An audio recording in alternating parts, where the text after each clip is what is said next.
The night Nia Washington went into labor, a storm ripped across Chicago, but nothing prepared her for the shock waiting in the delivery room. The man helping her bring life into the world was the very one who had once broken her heart. Welcome to Mr. Robert Stories.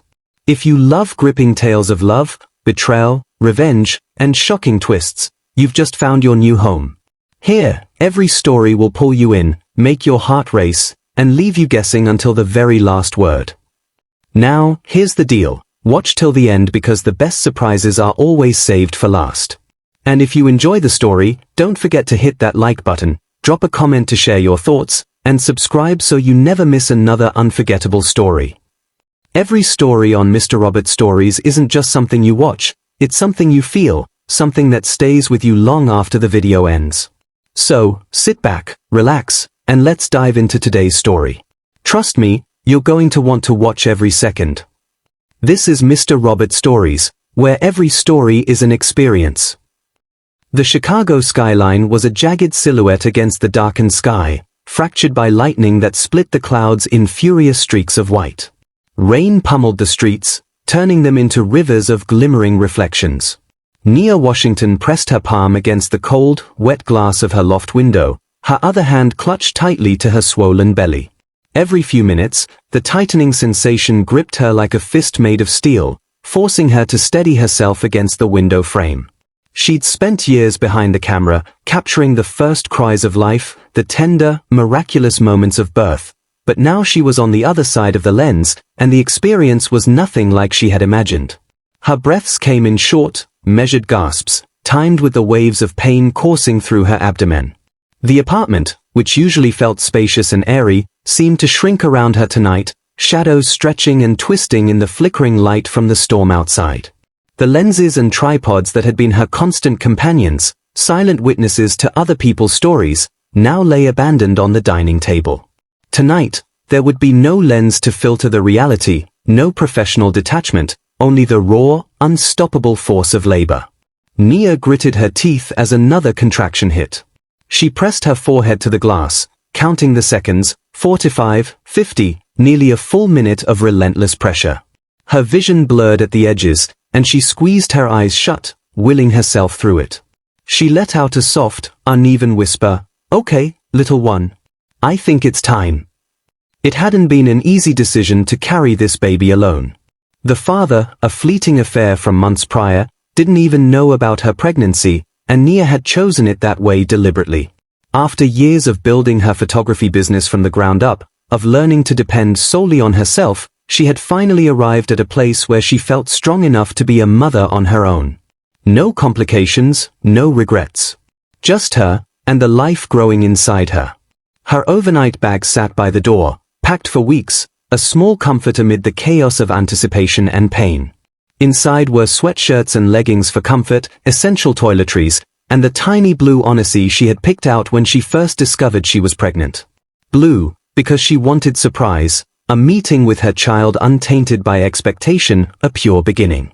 Another contraction slammed into her, forcing her to lean against the wall for support. They were coming faster now, 5 minutes apart, or maybe less. Her birthing instructor's voice echoed in her mind, cautioning to head to the hospital once contractions reached 4 minutes apart. But Nia didn't want to wait. Something in her gut told her the time had come. She collected her bag and keys, pausing to study her reflection in the hallway mirror. The woman staring back was almost unrecognizable, hair pulled into a messy bun, sweat glistening on her forehead, dark eyes wide with a mixture of anticipation and fear. Yet, there was a quiet strength there too, the same resilience that had carried her through long nights of freelance shoots and solo travel. "You've got this," she murmured, repeating the mantra she had held close for months. "You've survived worse. You can do this." The drive to Chicago General Hospital was a blur of rain-streaked windshield and red taillights, punctuated by the sharp contractions that forced her to pull over, gripping the wheel as her body convulsed with each wave of pain. By the time she reached the emergency entrance, her hands were trembling, her shirt soaked with sweat despite the air conditioning, and her mind barely able to keep up with the physical demands of labor. The automatic doors opened, and Nia stumbled into the fluorescent-lit lobby, the contrast from the storm outside jarring her senses. She tried to speak to the receptionist to explain that she was in labor, but another contraction stole her words. She sank to her knees, the pain sharp and unrelenting, until strong hands lifted her into a wheelchair. Nurses and attendants moved with practiced efficiency, their voices calm and urgent as they wheeled her down antiseptic-scented hallways that seemed to stretch endlessly, past rooms filled with other lives beginning or ending in silent parallel to her own. A silver-haired nurse, clipboard in hand, spoke gently as she guided Nia through the chaos. Name: Nia Washington. 32, first baby. Nia gasped between breaths. How far apart are your contractions? 3 minutes, maybe less, she panted. The elevator doors opened, and they raced to the obstetrics wing, the storm still thrashing against the windows outside, each flash of lightning illuminating the halls in stark, fleeting white. As she was wheeled into the delivery room, the lights flickered and died, leaving the room bathed in dim emergency lighting. Shadows stretched and danced across the walls, casting ominous shapes over the sterile equipment. The power's out, Patricia, the nurse, said calmly, adjusting the monitors. Transformer down the street. Minimal staff available. Dr. Cross is stuck in surgery. Nia felt panic rising, her body trembling not just from labor but from the sheer isolation and uncertainty. Another contraction slammed into her, forcing her to clutch the bed rails, tears streaking her face. This baby is coming now, she thought. And there's no one here but me. Footsteps echoed in the hallway, crisp and purposeful. The door swung open, and a tall figure strode in, surgical scrubs clinging to his lean frame, hands confident and deliberate. Nia's breath caught. Something about the silhouette made her chest seize with recognition. Nia! The voice, low and unmistakable, shattered her thoughts. Ethan Cole. Her ex-husband. 4 years of separation, heartbreak, and silent avoidance all collapsing in a single, impossible moment. His deep brown eyes locked with hers across the room, and the world outside, storm, power outage, fluorescent chaos, seemed to vanish. I need you to look at me, Ethan said, professional tone layering over the impossible personal connection. Nia nodded, tears she couldn't name streaming down her cheeks. She didn't question him. She didn't have the energy. Her body was giving birth, and he was the only person in the room capable of guiding her through it. He moved with the precision of someone who had spent years delivering babies, yet Nia saw the slight tremor in his hands as he prepared gloves, adjusted monitors, and spoke instructions. On the next contraction, I want you to push. Let your body guide you. You're stronger than you know. Pain and trust collided in her chest. Nia clung to his words like a lifeline, and when the next contraction hit, she bore down with every ounce of strength she possessed. Ethan's calm voice grounded her, every syllable a tether to life, to hope, to the fleeting possibility of something miraculous. Through the haze of pain and the flickering emergency lights, Nia felt a tiny life press against her, slipping into the world with a perfect, wailing cry. Ethan handed the newborn to her, bypassing protocol, and Nia gasped, her heart exploding at the sight of her baby girl. Cela Grace Washington, she whispered, voice trembling as she placed her daughter against her chest. The storm outside continued to rage, but inside the room, everything else faded. Pain, fear, separation. Only the new, perfect life and the impossible reunion remained. The storm outside still clawed at the city, thunder rattling the hospital windows as if it wanted to break through the walls. Yet inside the dimly lit delivery room, there was a fragile calm. Nia Washington clutched her newborn daughter against her chest, the baby's small, furious cries easing the second her skin met her mother's warmth. Cela, Nia whispered, her voice trembling. My Cela Grace. The name rolled off her tongue like a prayer, a promise spoken into the chaos of the night. She traced a finger along the baby's damp curls, her chest tight with awe. For the first time in hours, she allowed herself to breathe. Beside her, Dr. Ethan Cole forced his hands to steady as he removed his gloves. He had delivered hundreds of babies, each moment different but professional. Yet nothing, absolutely nothing, had prepared him for this. His ex-wife, the woman he hadn't spoken to in years, had just entrusted him with her most vulnerable moment.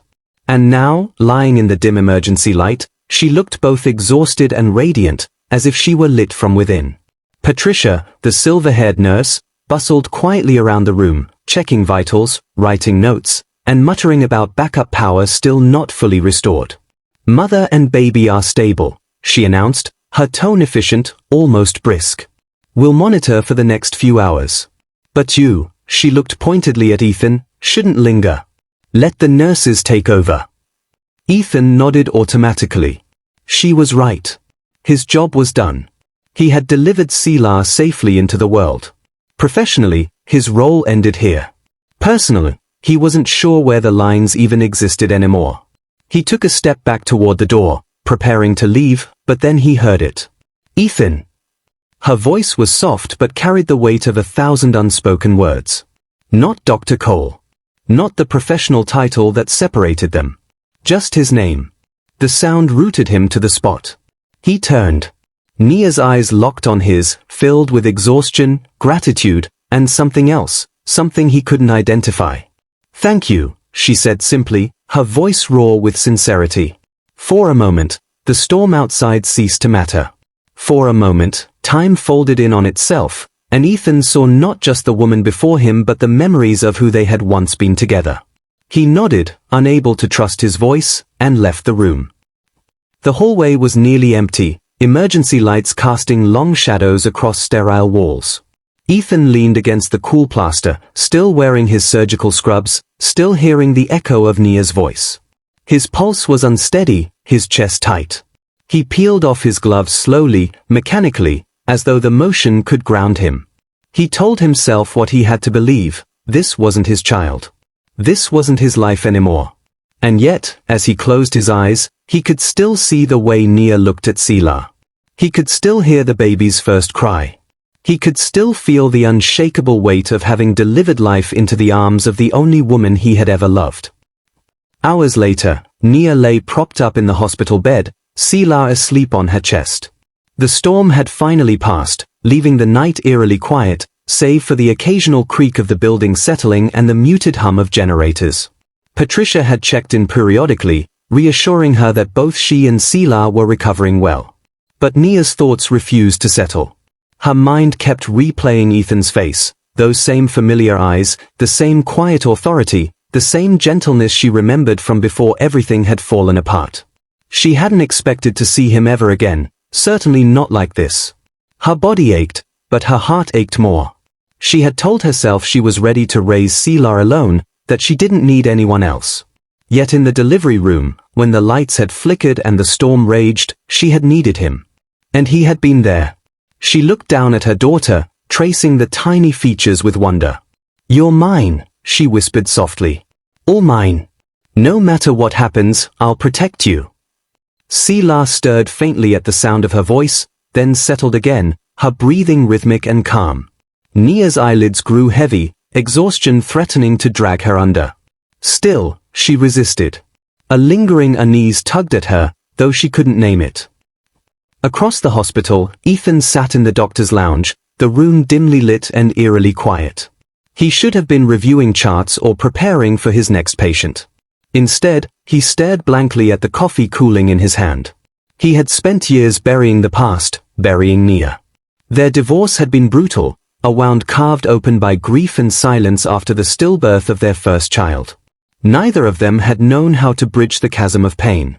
And so, they hadn't. They had drifted apart until there was nothing left to salvage. But tonight, fate had thrown them back together in the most impossible of ways. He had seen her strength, her determination, her fierce vulnerability. He had watched her become a mother in front of his eyes, and the sight had broken something open in him that he thought was long dead. Ethan rubbed a hand over his face, his mind a storm far worse than the one outside. "You don't belong in her life anymore," he told himself firmly. She chose to do this alone. Respect that. Still, the memory of her whisper lingered in his ears, "Ethan. Thank you."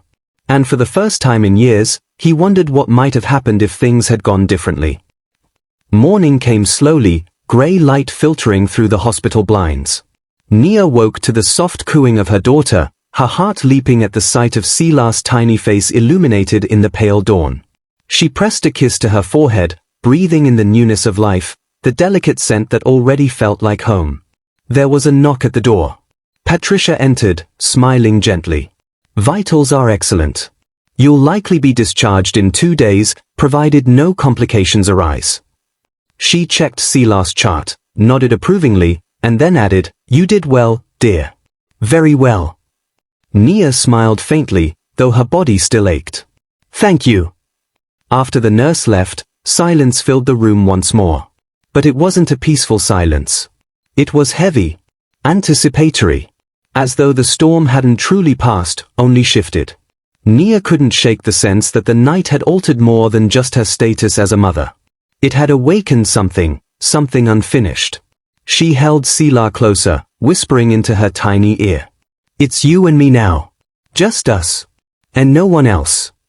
But even as she said it, she wasn't sure she believed it. Because Ethan Cole's shadow lingered in her mind. His voice, his touch, the look in his eyes. And deep down, in the place she tried hardest to ignore, she feared this was not the end of their story. It was only the beginning.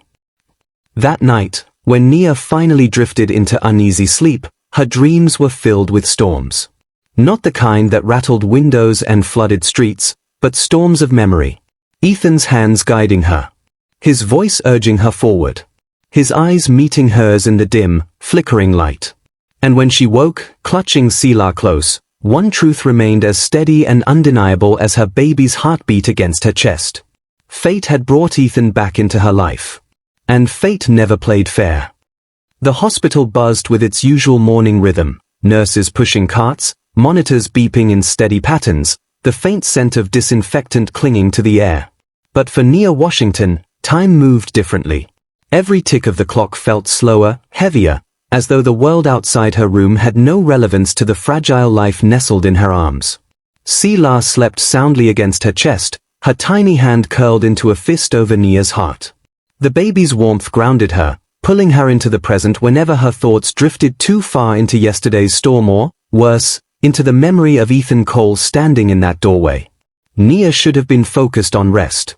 On recovery.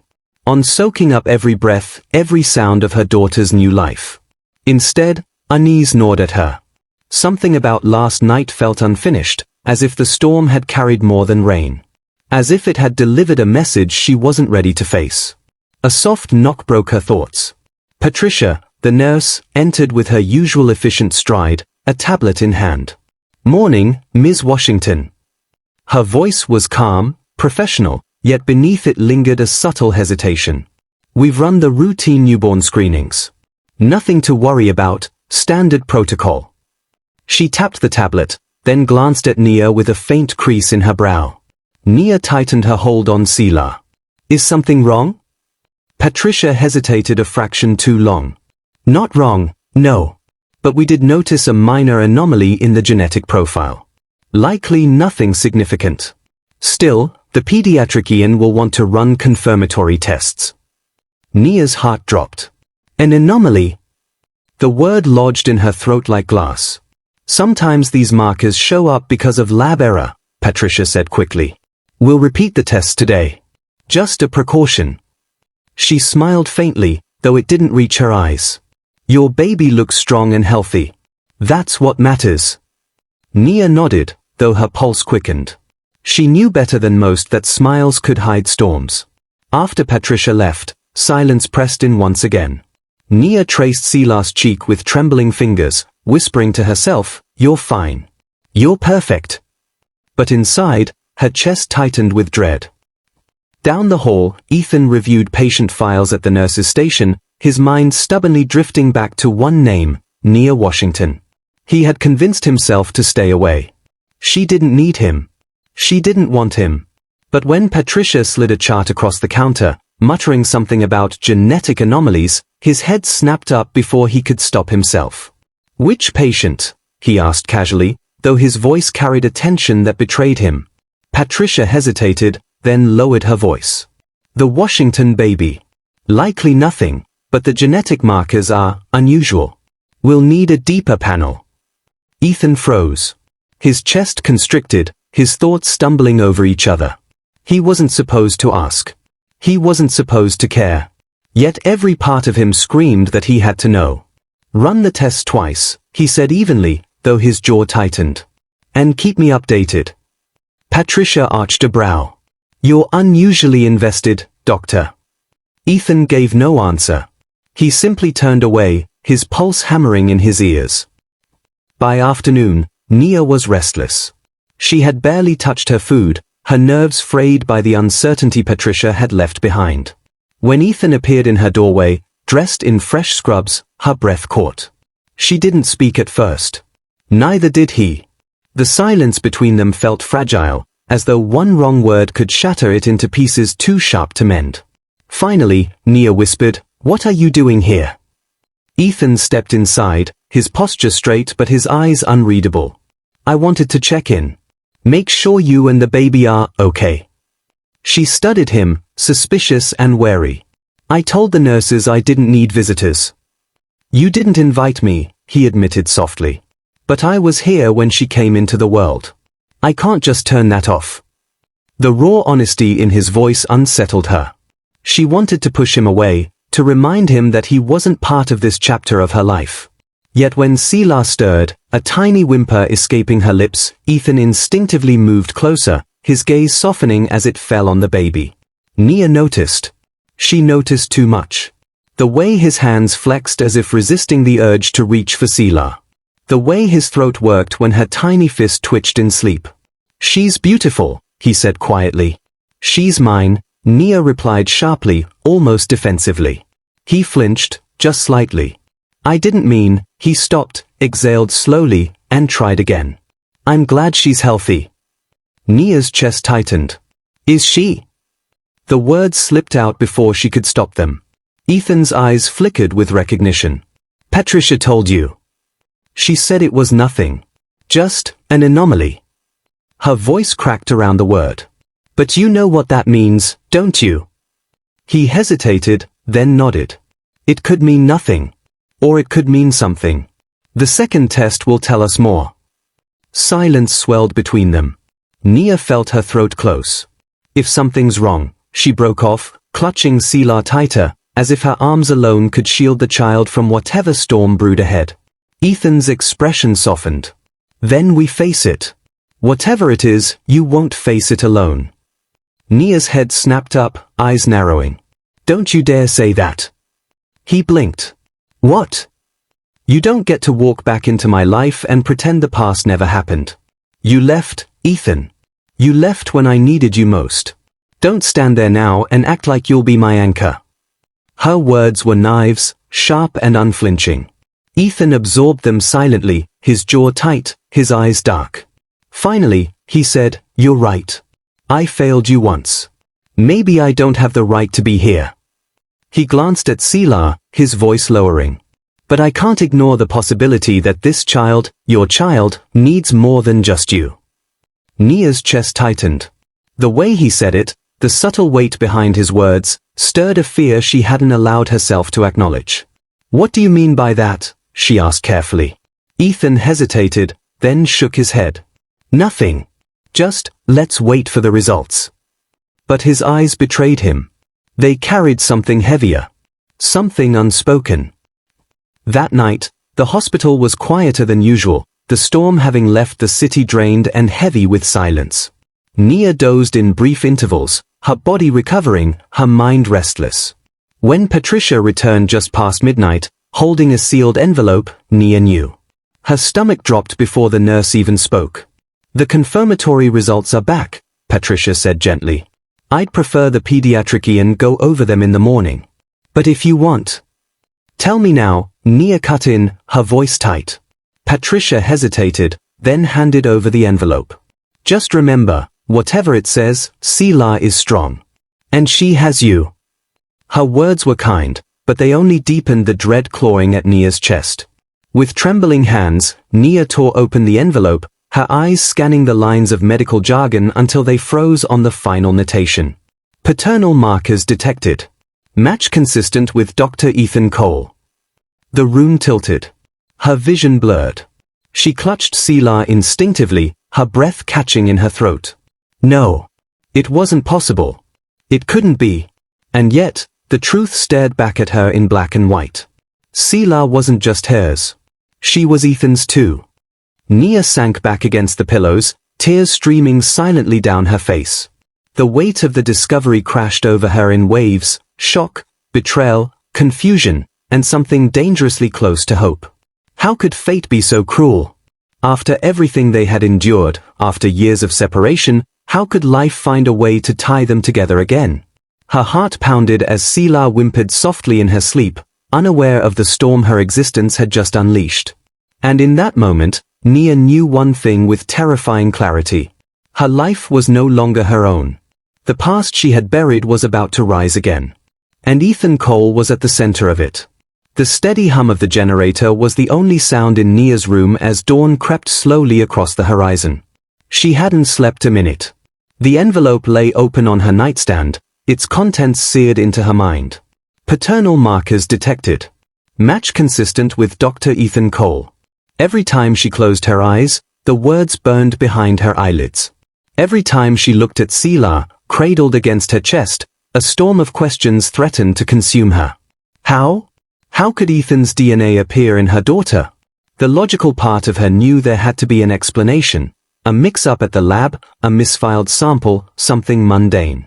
But another part of her whispered a darker possibility. What if the impossible was real? A knock jarred her from her spiraling thoughts. The door opened before she could answer.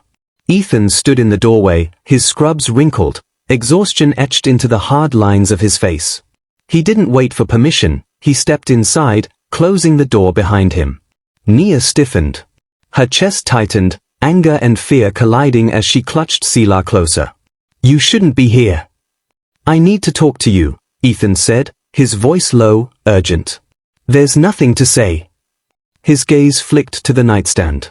The torn envelope. The report in plain view. His face darkened. You read it. Nia's heart pounded. Explain. Ethan hesitated, his jaw tightening. It's complicated. That's not good enough. Her voice rose, sharp and trembling. Cela stirred, letting out a soft whimper, and Nia immediately lowered her tone, rocking her gently. You don't get to stand there and throw that word at me like it fixes everything. Explain, Ethan. Now. He ran a hand through his hair, exhaling hard. Genetics don't lie. If the test says there's a match. Don't you dare, she snapped. Don't you dare imply she's yours. You know damn well when we last saw each other. You know it's impossible. His eyes flickered, but he didn't back down. Do I? Because nothing about this makes sense, Nia. Nothing. Unless, he trailed off, searching her face for something she refused to give. Her stomach knotted. Unless what? Unless I lied? Is that what you're accusing me of? The tension between them thickened, suffocating. Ethan shook his head, pacing a step away, then back. I'm not accusing you. This isn't a coincidence. There has to be an explanation. Maybe. Maybe what? Her voice broke. Maybe I cheated on you years ago, and somehow this baby you delivered last night is magically yours? That's insane, Ethan. Not insane, he said quietly, though his voice trembled at the edges. Impossible things happen every day in medicine. Rare genetic anomalies. Mistaken identities. Surrogacy cases that. Stop. Nia's eyes filled with tears, hot and furious. Do you hear yourself? You sound desperate. Ethan froze. The word cut deep, lodging in his chest. Because she was right. He was desperate. Desperate for answers. Desperate to make sense of the chaos that had detonated inside him the second he saw the report. For 4 years, he had lived with loss. With failure. With the memory of their stillborn daughter haunting him in quiet moments. And now fate had handed him this, another child, another chance, entangled with the one woman he could never forget. He stepped closer, his voice low, almost pleading. Nia, we need to know the truth. If Cela carries my markers, this isn't just about us. It's about her. Her future. Her health. If there's a genetic condition. Her throat tightened. Because beneath the storm of anger, she knew he was right. The test wasn't just about paternity. It was about Cela's life. But admitting that meant opening the door to something far more dangerous. "I don't trust you," she whispered. The words landed like a slap. Ethan flinched, but he didn't move. "I know," he said after a moment. His voice was steady, but his eyes betrayed the pain. "I don't blame you. But whether you trust me or not, the results are real. We can't ignore them." Silence filled the room, heavy and suffocating. Nia's mind reeled back to the night of the storm, the moment Ethan had walked in, the way their eyes had locked across the delivery room. Fate had pushed him back into her life, and now it was tying him to Cela in ways she couldn't explain or accept. She pressed her lips to Cela's forehead, inhaling the baby's delicate scent, clinging to the only certainty she had. "She's mine," she whispered fiercely. "No one is taking her from me." Ethan's expression softened, though the tension in his body remained. "I'm not here to take her from you. I need to understand. And so do you." He reached for the report on the nightstand, his fingers brushing the edge of the paper.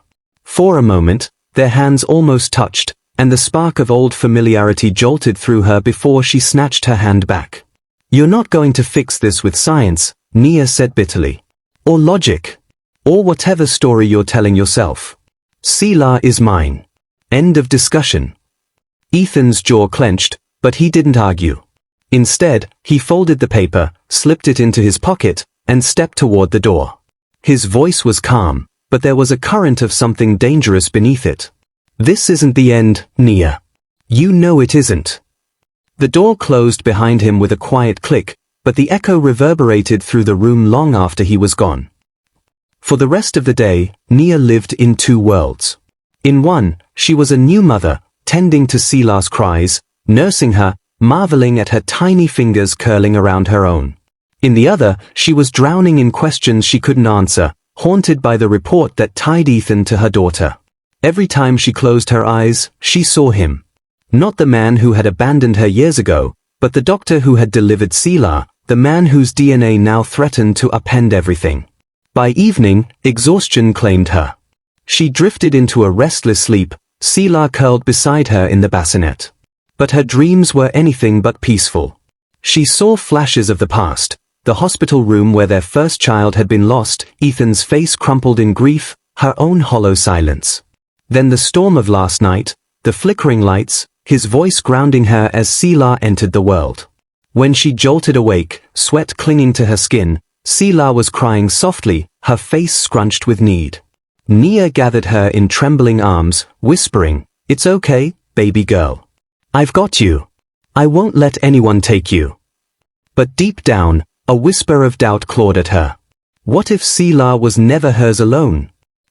Meanwhile, Ethan sat alone in his office, the folded report on his desk.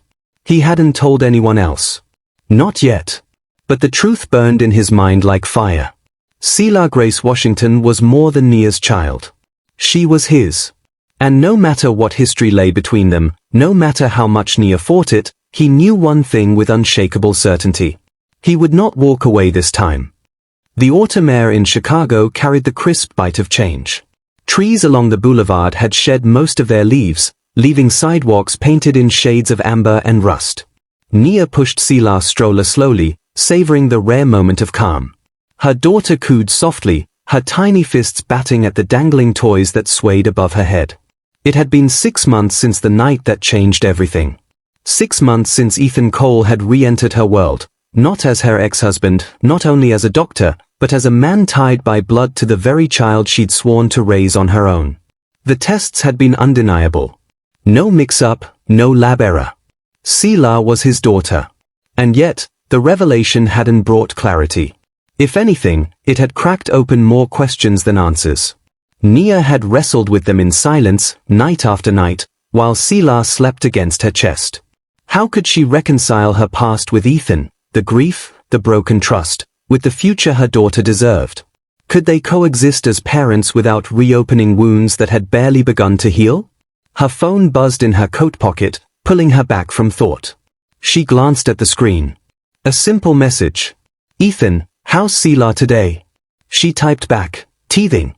"Keeping me on my toes." Almost immediately, the reply came, "Want me to stop by? I'm off shift in an hour." Nia hesitated, her thumb hovering. There had been a time she would have deleted the message, shut the door on him completely. But things had shifted between them in subtle ways. He hadn't pressed for custody. He hadn't weaponized the truth. Instead, he'd shown up, for Cela. Quietly, consistently, without demands. Her heart warred with itself. Finally, she typed, "Yes. She'll like that." When she slipped her phone away, she caught Cela's wide, curious gaze staring up at her. Those dark eyes, the same as Ethan's, held a wonder that disarmed her every time. Nia bent down, brushing a kiss against her daughter's forehead. "Your daddy loves you," she whispered, the words tasting strange and tender all at once. "And whether I like it or not, he's part of our story." The breeze rustled through the branches, scattering a swirl of leaves across their path. Nia stood there for a long moment, the stroller's handle firm beneath her palms, knowing that the road ahead was anything but simple. Love had once broken them. Fate had tied them back together. And now, through Cela, their lives were bound in ways neither of them could undo. For the first time in years, Nia allowed herself to imagine that maybe, just maybe, second chances weren't always a lie.